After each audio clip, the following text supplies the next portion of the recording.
Я пришла в IT 18 лет назад. Моя первая должность – это был менеджер по работе с клиентами в телекоммуникационной компании. Позднее в другой телекоммуникационной компании я стала инженером службы поддержки пользователей.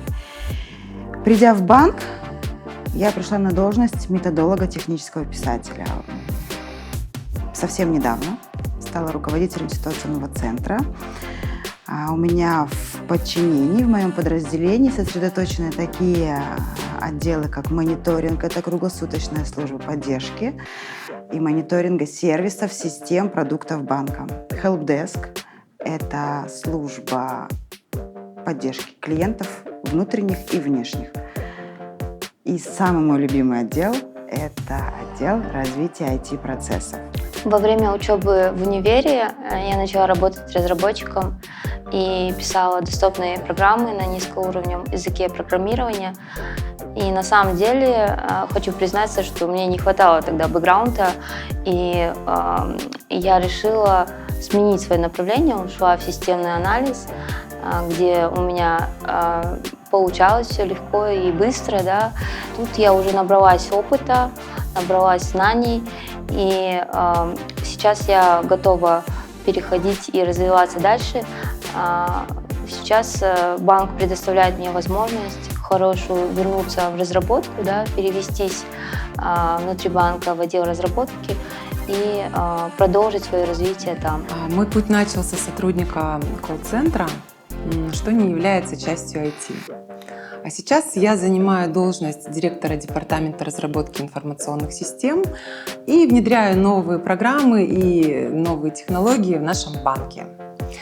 Я интересуюсь информационными технологиями со студенческих лет, и работая в колл-центре, мне были интересны не только программы, а также люди, процессы и технологии. Свою карьеру технаря я начала в сфере телекоммуникаций.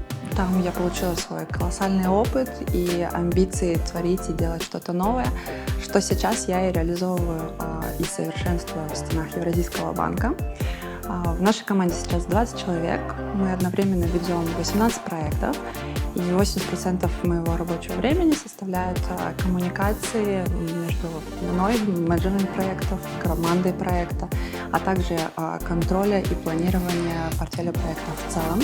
В начале своего пути я замечала, что женщин, коллег очень мало рядом, и сейчас, в нынешнее время, девушек все больше. Это не может не радовать. Единственная сложность для женщины, наверное, айтишника – это совместить дом, материнство, мужа, хозяйство и работу.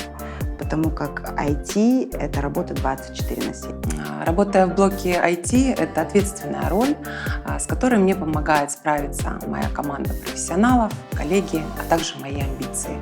Для меня самым сложным в начале моей карьеры было доказать компетентность девушки в этом мужском мире. Но я считаю, если у вас есть цель и вы хотите ее достичь, то нужно как минимум планомерно к ней идти, и тогда у вас все получится. Мой девиз в карьере – это регулярное обучение лучше интенсивного. Мой девиз по жизни – невозможное возможно. Мой девиз по жизни – есть цель, есть план. Если по каким-то причинам мои планы рушатся, я просто их меняю. Цель при этом остается неизменной.